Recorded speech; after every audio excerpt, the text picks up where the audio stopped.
Hello everybody and welcome back to my YouTube channel. Today video is going to focus on Bimi International Medical Stock.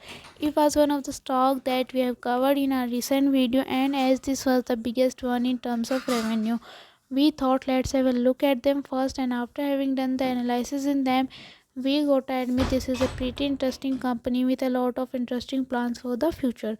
They want to grow their business significantly and the different ways that they want to achieve this. So we can easily see that the stock was trading at 0.78 US dollar with 0.048 US dollar losses with 5.91% negative loss. In 5 days time frame, the stock was trading at 0.30 US dollar, growing with 19.70% positive gaining. In 1 month time frame, the stock was trading at 0.11 US dollar with 16.18% positive gaining.